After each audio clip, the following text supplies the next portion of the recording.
All right. Hello, hello, hello. We are back with episode 25 of the Cooler Guild. I'm your host, Coop, and joined with me, as always, is my co-host, Van. Hello.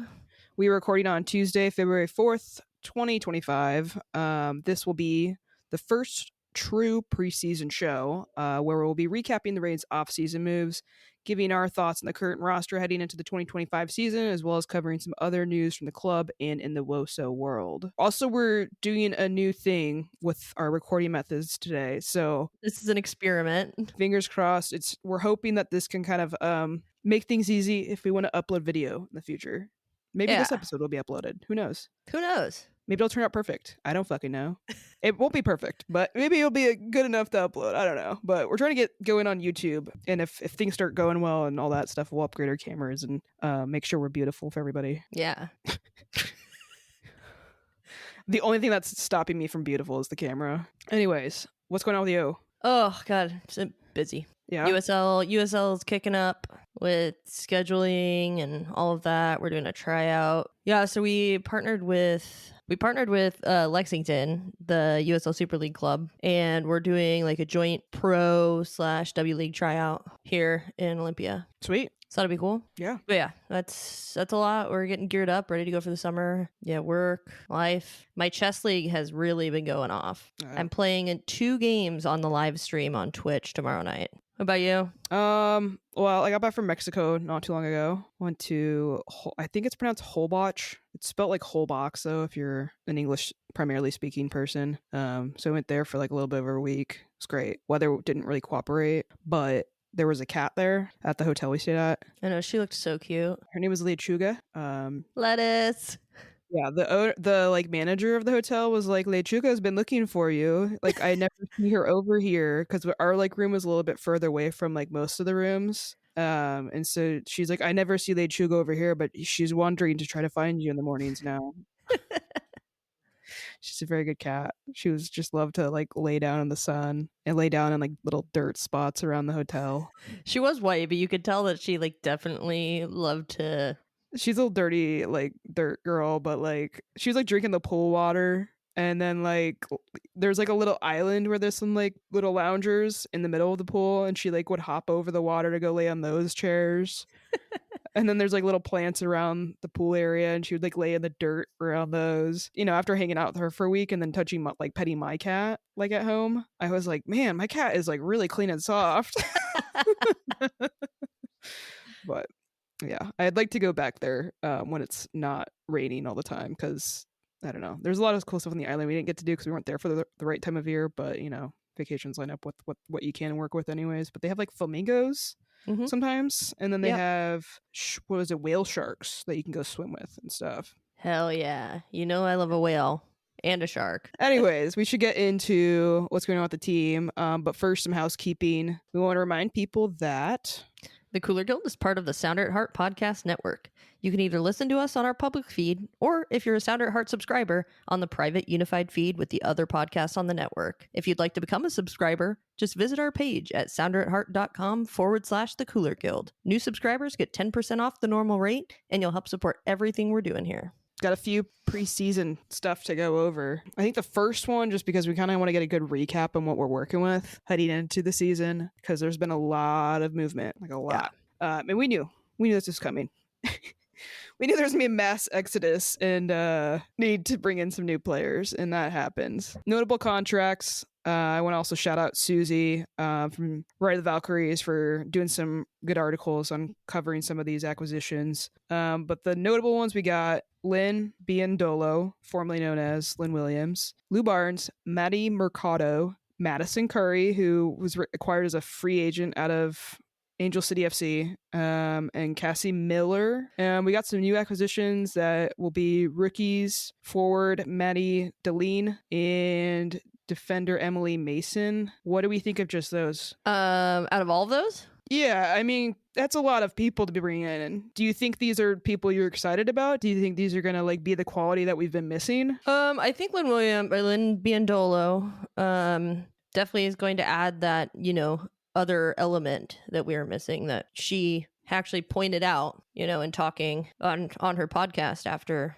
the initial signing. I think one that, I talked about Cassie Miller before on the last episode. I really think Madison Curry is going to be a new starting player on the team.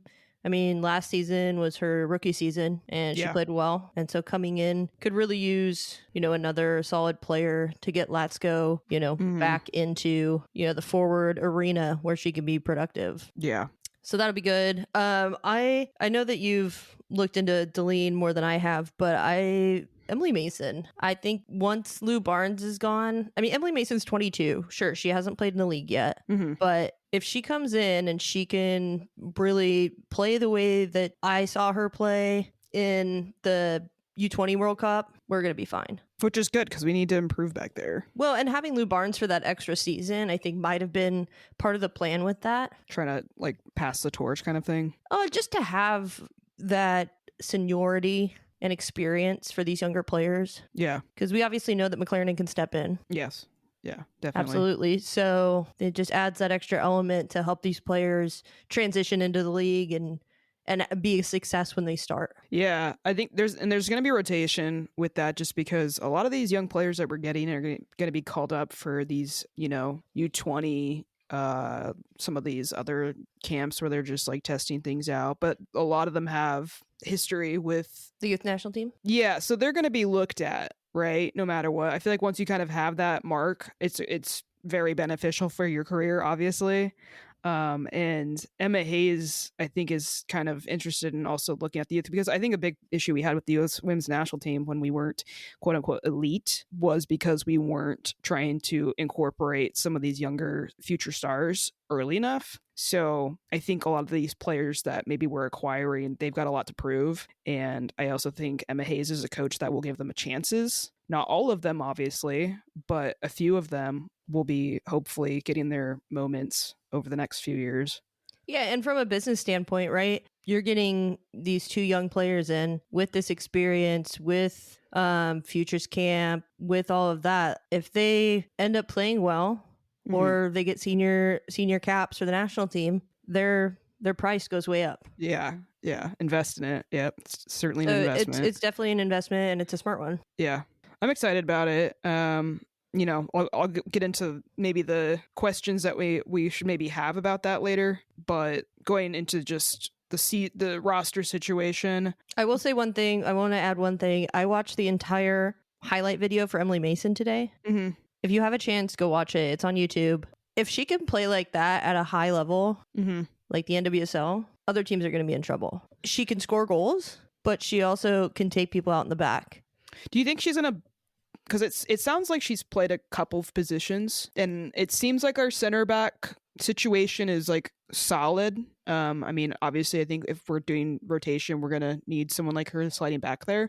But I would say right back situation, do you think she's going to slide back to one of those positions, or do you think she's more of a center defensive mid?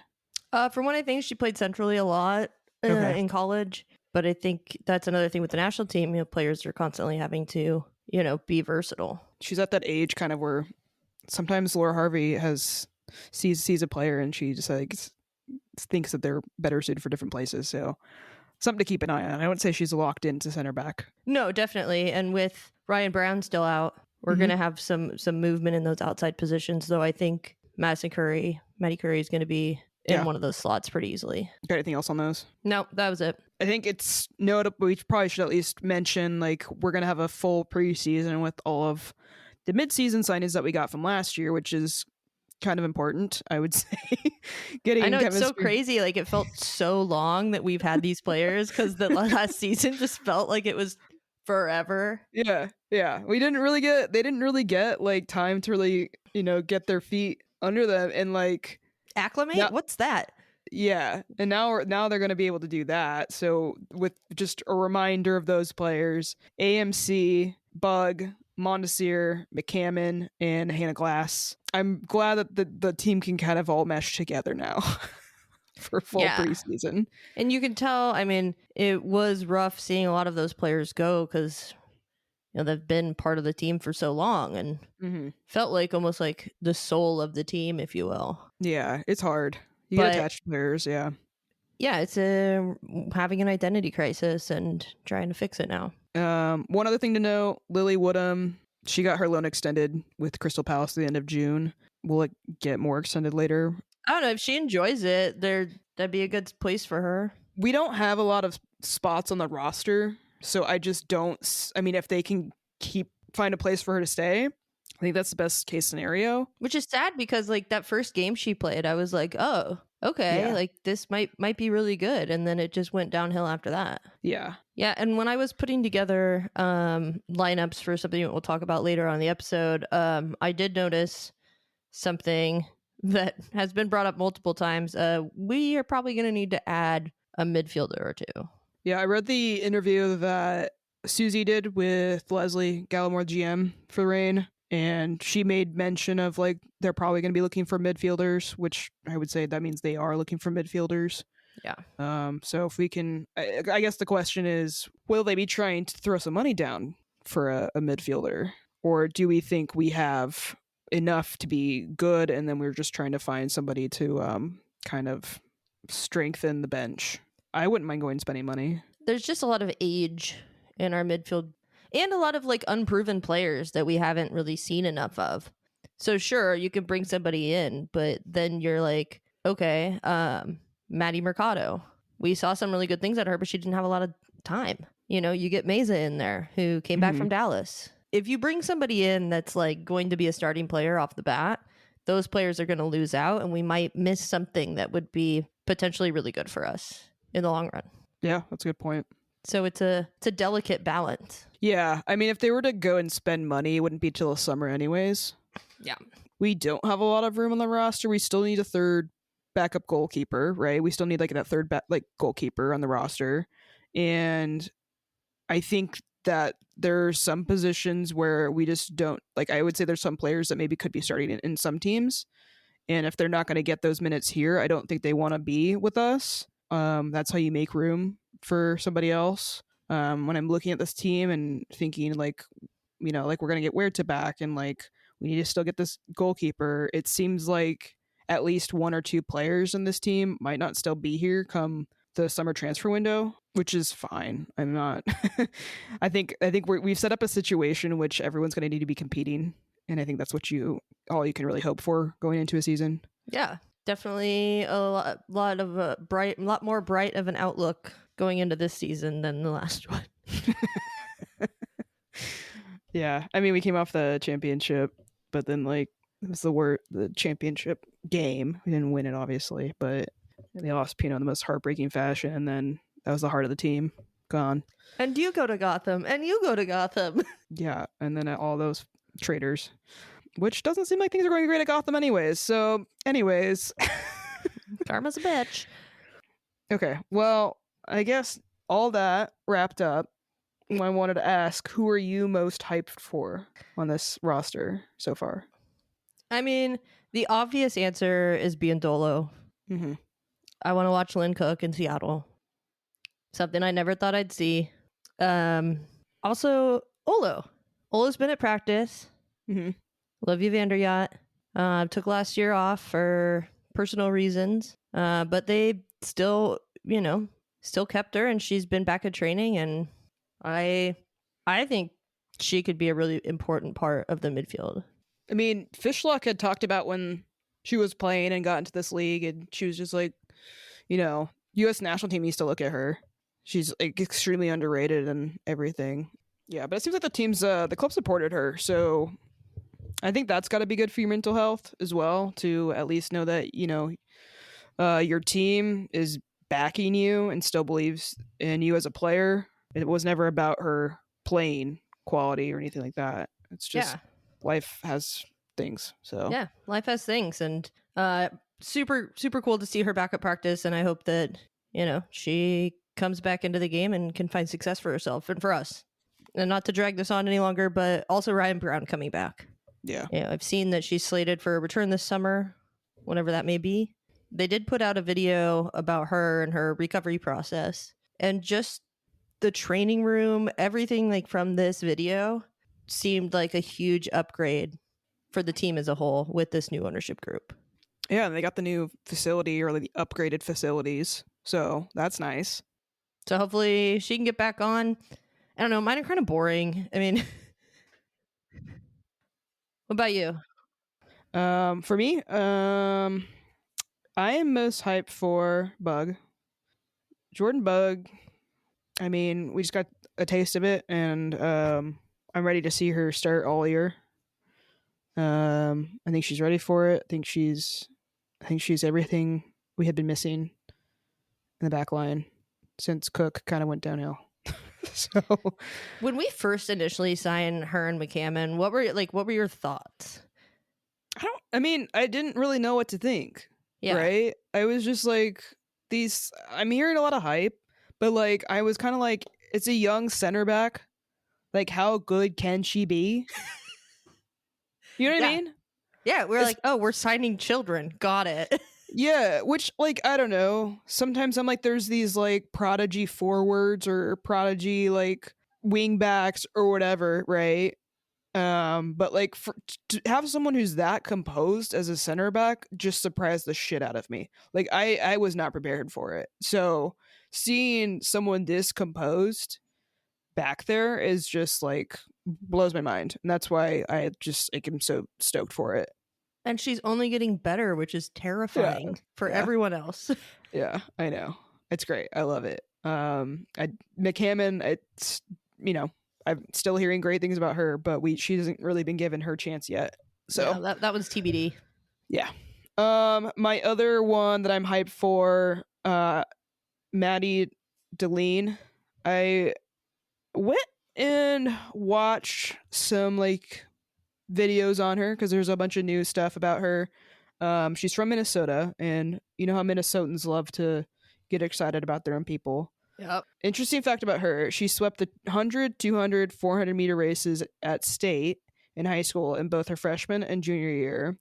And then her senior year, she won the 200 meter and the long jump. I don't know. She just got inspired to do the long jump, I guess. I'm not sure. But I guess she was like mad about her, like she was like mad about her soccer team like not winning everything. So she just like took it out on running. She was just like, well, I can run, so I'm just gonna fucking do it. And then she just like won all these fucking things, which like good for you. And then with her high school team, she got total while she was there 92 goals, 43 assists. And then at North Carolina for college, she drew 6 penalties, and the Reigns have signed her for a 3-year contract. So I think this is the real deal. I am stoked. It sounds like she is very fast, in case you couldn't tell by the stats of her. At least Minnesota fast. Yeah. What is that? I don't know. Okay, it's a new thing.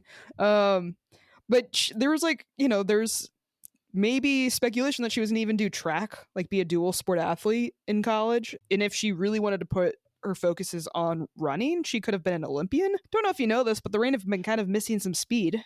Wow. So I am very much looking forward to someone like her being on the team and also getting some education and tips and training in with Biondolo. Yes, please. I'm pretty hyped on her. Yeah, that's somebody that probably I could speculate saw a lot of herself in Lynn.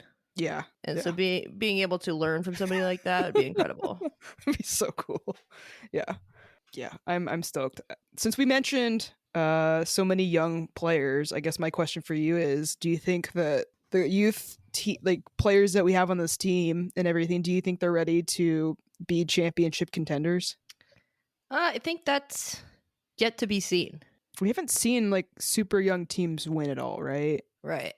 And I wouldn't say we're a super young team. I mean, there's a big spread of ages. There is. We are in a new era, I would say, of the league of having people this young coming in. And usually when we see teams doing really well, making big runs, I wouldn't say they have as many young players as we do. It seems like we're really investing in the future, and that's why I'm wondering, do you think we can actually contend this year? Do you think there's enough balance with it? It's tough to speculate at this point. Most teams that we've seen make long runs, like you were talking about, into the playoffs, usually have like a very core group of veteran or younger veteran players. I would argue that we kind of have that still. My only counter argument to that is I don't know about the chemistry of those players together still. Right. So that's why I'm saying it's hard to speculate just because there's so many unknowns. But if what we've been excited about comes to fruition, then I think that we do have a chance. I mean, why not? Why not? Why not? But I can say Jordan Bug, definitely ready to be a champion. We have a forward who's won the most championships for a single player now on our team. So that doesn't hurt. Doesn't hurt at all. No, with some of the, we talked a little bit last episode about G. G's kind of getting back into the rhythm or into a rhythm. And if that shows up, if Adames get Meza in there, we could have some breakout stars this season. Yeah. It doesn't feel like there's just one person that has the potential to be a breakout star too. I think that's the part that I'm most excited about. It seems like any one of these like signings that we've been kind of listing off, other teams would be like hyping the shit out of them, and we just happen to have a bunch of them. So I think that's the part where I'm just like, this seems like it can't. Is it too good to be true? Probably. But maybe in a couple of years, I don't know. But have we really just hit everything? If we have, everyone better be scared. And a lot of these players have also been getting reps in together on the youth teams for a little while, so they know each other. That should help. I don't know. Crazier things have happened.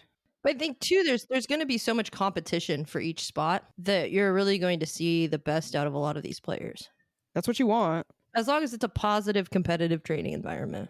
Yeah, which it sounds like so far it's sounding that way, which is great because with the team being for sale still last season and not having that completed, going into preseason and everything, it just seems like the vibes weren't there maybe for like competing at an elite level. No, and I was thinking about this earlier, and I think that the word that I would use to describe a lot of the air around the team and just the vibe a lot of last season was stale. I think that's fair. I think it's more than fair. We are not stale anymore. Not at all. I think I got a team that I'm looking forward to actually like analyzing, which I cannot say was the case. Maybe like 4 games into last year, it was just like, oh, here we go again. Well, let's start a podcast. That'll bring us good luck. It did not. Kind of on that note, our rumors that were unfounded about Sam Lady maybe joining the coaching staff did not come to fruition. Sam Lady, congrats to him. I mean, it's an interim role, but he's going to be the interim head coach at Angel City FC. And as Reign fans and Sam Lady fans, I feel like I wanted to at least note that. And they announced it. Angel City announced it in the most weird way. It was like at the end of an article about their new training facility. Yeah, I texted the FC Olympia sporting director, and I was like, because he's friends with Sam. Yeah. And I was like, ooh, congrats to Sam. I saw that he's interim head coach at Angel City. And he's like, hang on. And he texted Sam. Apparently Sam didn't know it was public yet. Classic. So that was kind of funny. I was like, yep, it's definitely in that article. Also related to some free agents that we had, Quinn and Nikki Stanton aren't going too far. They're going to the new Canadian League, which is very exciting. They'll be joining Vancouver Rise, which if you're in the Washington area, it's the closest team you can get. That's pretty neat. And also Jasmine Spencer, you probably recognize that name from the Reign, is also going to be joining that team. So I'm going to be very curious to see how these teams play. Yeah. Also, can we get a friendly set up? That's what I was thinking. I would love that. Let's get a friendly set up. Hosted at Starfire even. Ooh. That'd be fun. Yes. All right. I'd be into that. I'll call Leslie. Let her know. I think one thing, if anyone from Reign is listening, I want to say, can you get on Bluesky, please? Please. You're like overdue by like a while, but 10 times better than never. So we're going to do some community questions and hot takes. But first, we want to thank our sponsor. We want to thank TDO, the Doctor's Office. The Doctor's Office is a great little 12-seat bar in Capitol Hill. The owner is a big fan of the rain and is proud to be our very first sponsor. We love you, Matt. Love you, Matt. So why don't you go warm up on a chilly day with a slow burn, one of TDO's limited edition cocktails. The slow burn combines smoky mezcal, cognac, pineapple, spicy ancho reyes verde, and bright cilantro. A spiced cayenne cinnamon sugar rim lingers like the memory of a slow burning romance. Ooh la la. Ooh la la. I was really excited to read that. Yep, I know. Check out their Instagram at TDO Seattle, or better yet, go drink there in person. And they have updated their website, so there's pictures of the drinks, and it's very lovely. Yeah, you should go check out their menu on there. They've always got limited edition cocktails. I think I need to reach out to Matt. We need to get our own cocktail for this podcast so people can go celebrate us. Anyways, cheers. Cheers. We reached out to the Discord. Our van reached out to the Discord and wanted to see if there's any stuff the community wants us to cover. Yeah, we did get some. And if you're not on the Discord, get on it. It's great. sounderourheart.com/Cooler Guild. Subscribe. At a certain tier, you get access to the Discord. Anyways, we got a hot take segment, I guess, right? We're doing hot takes? Yeah, so Steve asked, give us your hottest hot take on the imminent doom of the league losing some stars and adding others. Should I go first? Yeah, why don't you start it off? I've got some thoughts, but you go ahead. I think it's great. I would fucking leave if I could. You're telling me I can leave this country? Sign me up. Sign me up. I also, on top of that, so beyond the fact that I want to leave this country if there's an option, don't like, have we thought about how beneficial it is for our players to be playing different styles of football? I don't think it's beneficial for all of our players, our star players, whatever. And it's also not that many players, if we're being honest. But I think it's beneficial for them to go and play different styles, because I just think you're, like you said the word earlier, stale. I think maybe there's a potential for the U.S. Women's National Team to get stale if we all stay in this league. So I'm all for it. I like it. I would leave. Also, like, go do your study abroad, basically. Like, get over there, enjoy your baguettes, enjoy your cup of teas. I don't know. What else do people do in England? There's like a two-story bus. Go eat some beans on toast. Yeah. Not bad. Gonna go ahead and put it out there. Not bad. Not bad. I'm on board. I like it. And I also think, if we're gonna even go into this more, if your player from your club is going there for free, then someone fucked up. Someone fucked up. Because, like, I would want to go there, obviously, but, like, if you're smart enough, then you should fucking, like, if you have a player that you know has those ambitions to go over there and try something new, wants to go do that, then, like, lock them down for a long contract and then get that transfer fee. Because this is how we can get more money into the league. It sucks. I don't know what about the ramifications as far as, like, we can't compete with those transfer fees. We, like, literally cannot compete with them in this league. So that's kind of a bummer. But I don't know. Maybe these transfers over there can help the league get the money that we need to kind of change those rules. Yeah. What do you think? I want to start my argument off my opinion off with something Bethany Balser tweeted today. Somebody said to her, well, she responded to this tweet that said, "Aren't you all going nuts right now because star players are going to Europe?" And Bethany Balser quote tweeted it and said, "No, because the NWSL is full of stars, even if they are on national teams." That's right. And I agree with that. And it was bound to happen, right?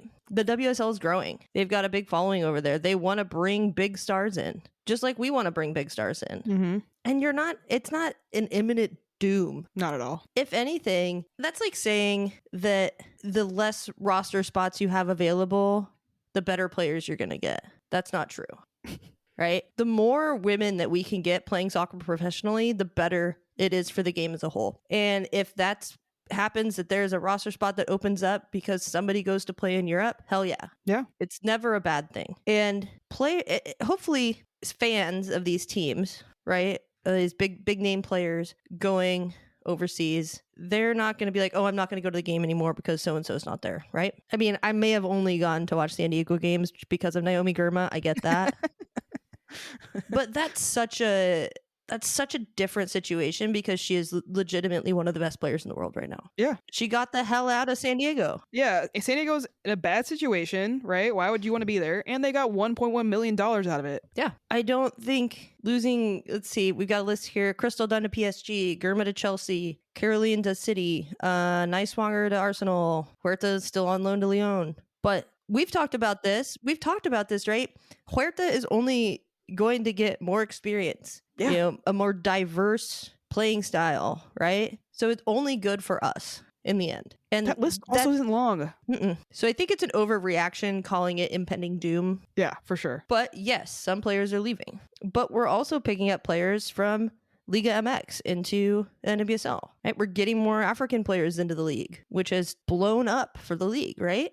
It's true. So I think it's a very myopic view of this entire situation to think that like losing players to Europe is somehow going to ruin the league. Yeah. Or even ruin the national team, right? I think that's what some people are also worried about, is the national team not being as elite. Players and the nationalities that are in a lot of those leagues we're talking about France. France is usually a very good team. A lot of English players are obviously playing in England.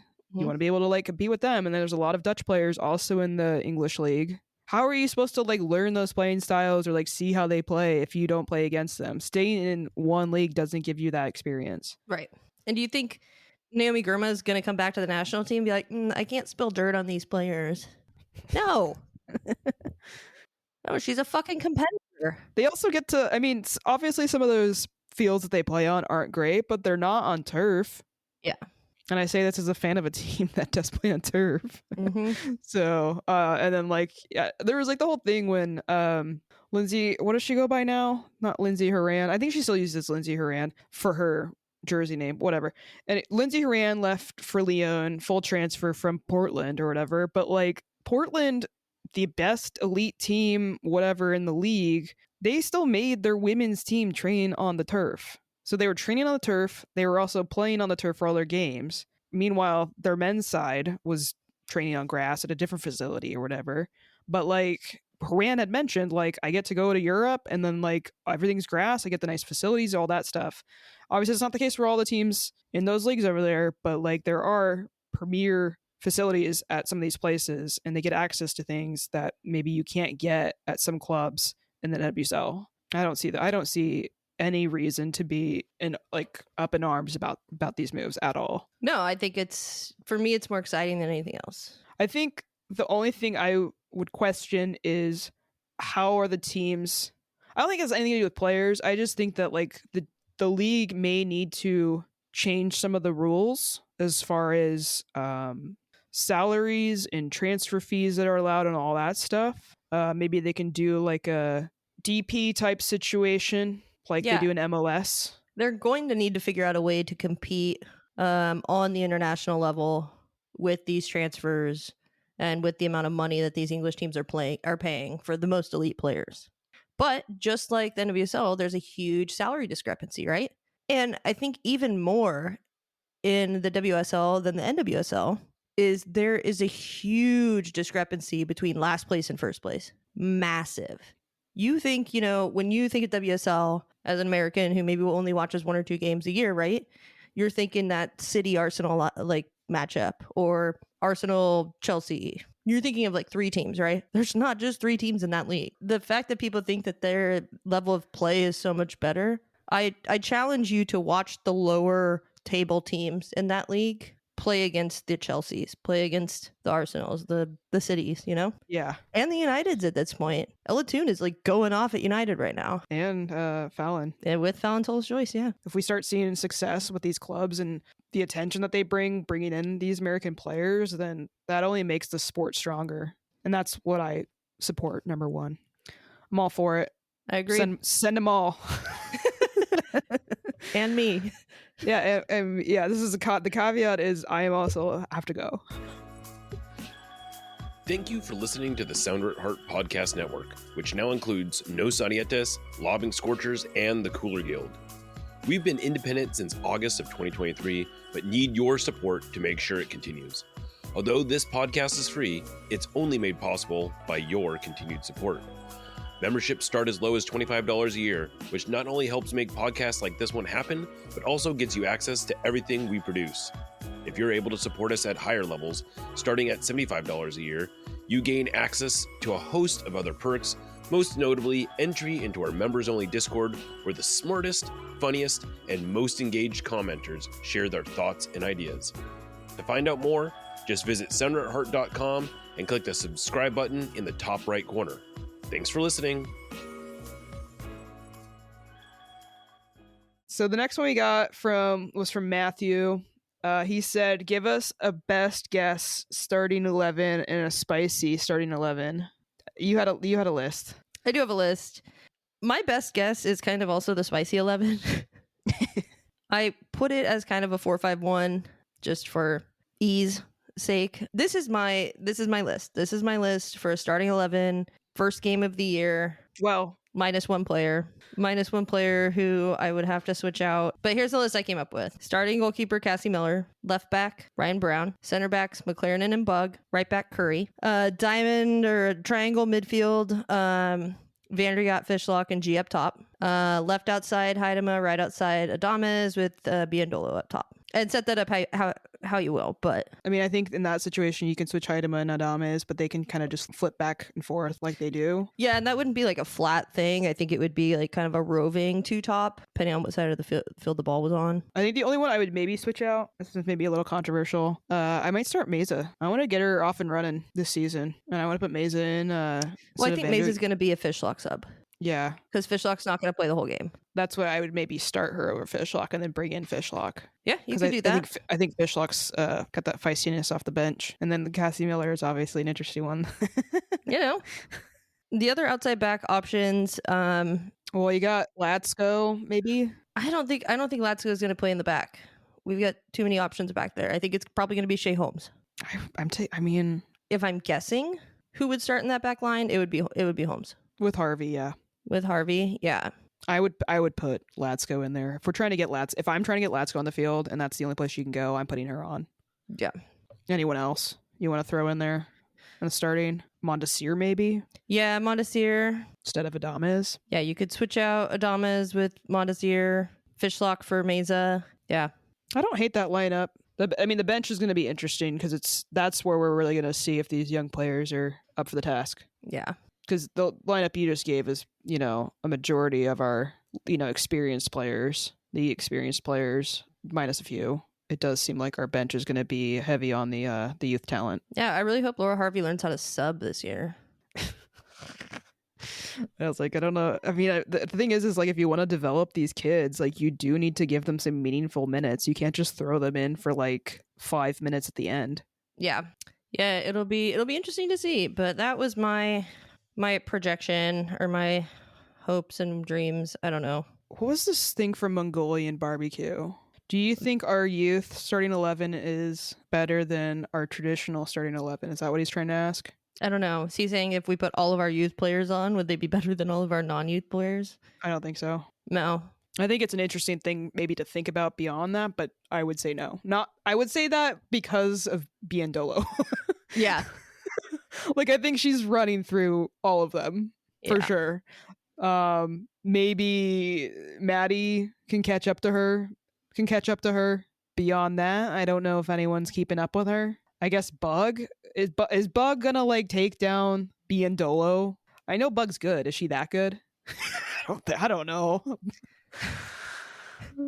I mean, I would pay to see that scrimmage 100%. Yeah. I want to know who the other youths who would be the other like young center back with Lynn, coming at them. It'd be Emily Mason probably. I think they'd be up for the challenge. I don't think they would back down. I think they would be up for it. But for sure.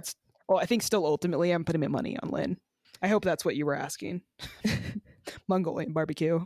You can always somewhere where you follow them on social media that they're available on social media, you could put that out there and maybe they'll do that at practice and can send us a result.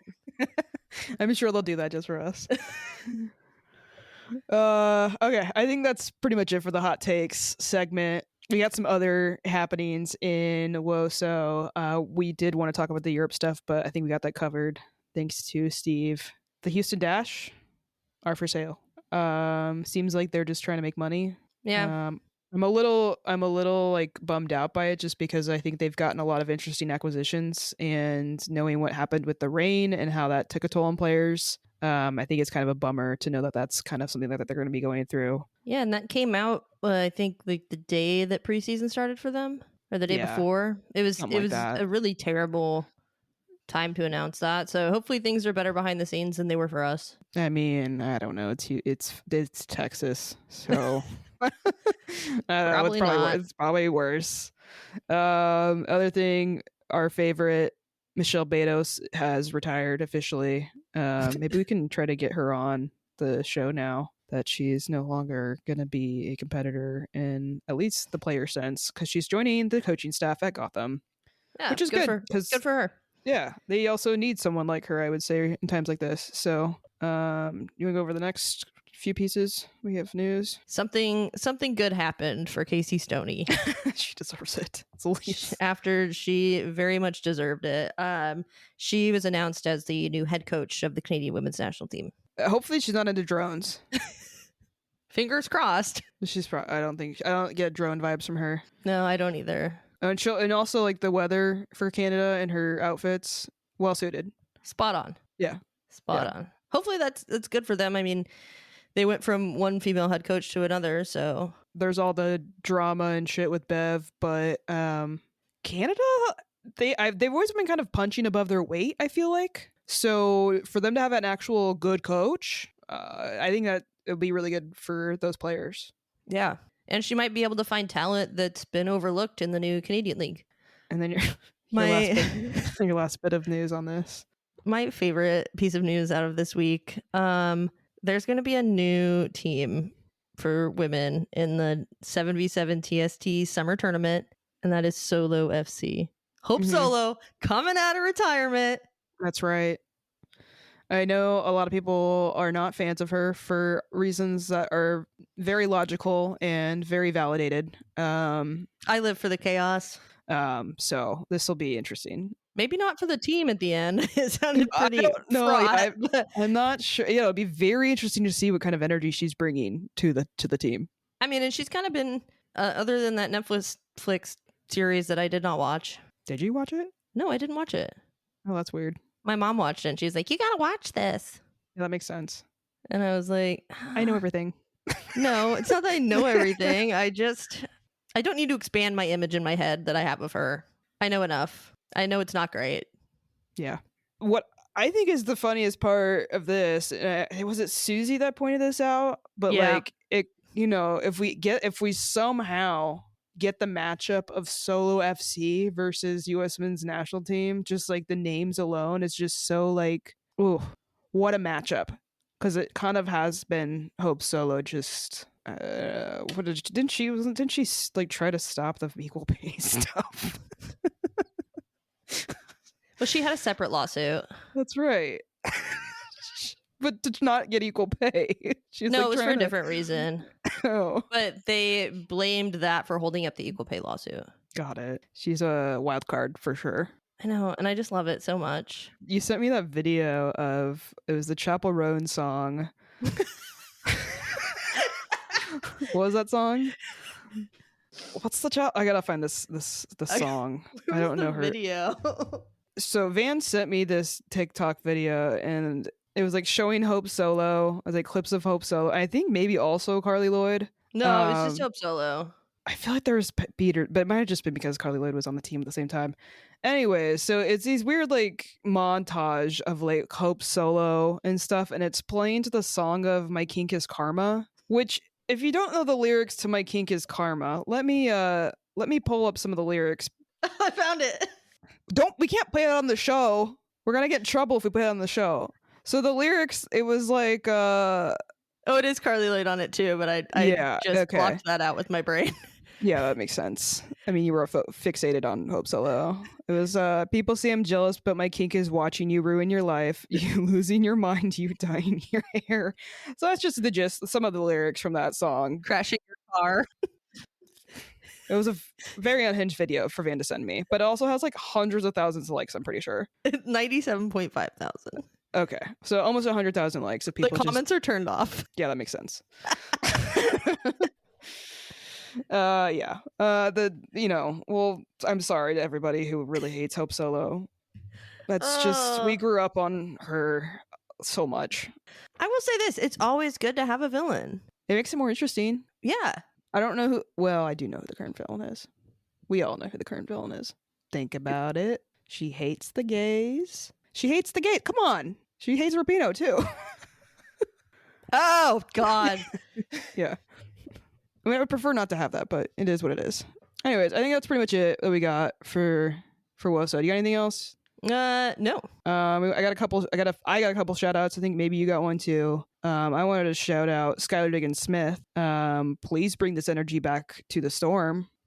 She's been playing on Unrivaled. If you don't know about Unrivaled and you're like a women's basketball fan, I mean, I'm sure you do know about it, but they're undefeated, her team, and she's gotten 4-game winners, which like there's always a game winner. Like the way that these games work are kind of weird. But she's gotten 4-game winners, which is just crazy. And incredible.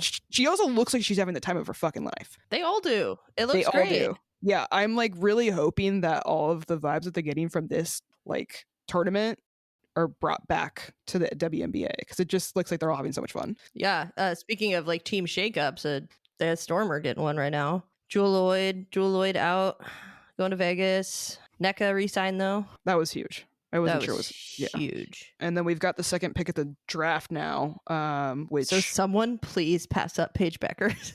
Yeah, if they can get Paige Beckers, I'm gonna lose my mind. Absolutely lose my mind. I was hoping maybe they would get Courtney Vandersloot back. She's a free agent, but she's going back to Chicago. Makes sense. The other thing I wanted to shout out, gotta get my hat on for this. We got Beyonce. Gotta shout out Beyonce. I'm sure she doesn't get enough shout outs. She is the first Black woman to win Country Album of the Year for the Grammys. And she also won Album of the Year for the Grammys, which is her first ever one, which is crazy because this is probably her 4th best album, at least. But, she did it finally. She finally did it. So congrats to her. As a big Beyonce fan, I'm very happy. That's my shout outs. You got anything? I want to shout out a UNC basketball player that's playing right now. Oh, God. Not this. Her name is Treyana Crisp.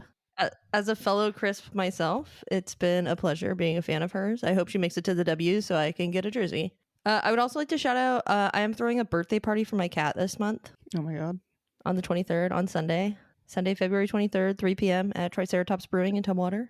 Oh, everyone's invited. Everyone's invited. All right. If you're in the Olympia area, come hang out. My cat will be there. We'll be having a pint. If you do go, you will be shocked how big the cat is. Quite large. Yeah. I'm excited for our upcoming episodes that we've got. We got some stuff in the works. We do. You'll find out later. I don't want to give anything away. Plus, we got to get it planned still. But yeah, I don't know. I'm excited for the season. I think it'll be much more interesting. All the turnover and everything. That's just inherently going to have more to talk about. And we've got some stuff to look forward to, which is very new for us. Indeed. Well, if you can follow us on Bluesky and Instagram. We're at Cooler Guild Pod. You can just send us an email. We love an email. Email is thecoolerguild@gmail.com. I actually have to say I have a podcast that I listen to, and they started a new season, and I sent them an email. Oh, nice. I sent them fan mail. I titled it Straight Up Fan Mail. But please find us on our main website, soundeartheart.com/the Cooler Guild. Go rate wherever you listen, 5 stars. You can catch us on YouTube at some point. Coming soon, maybe. YouTube.com/@the Cooler Guild. Till next time, I'm Coop. I'm Van. Bye. Bye.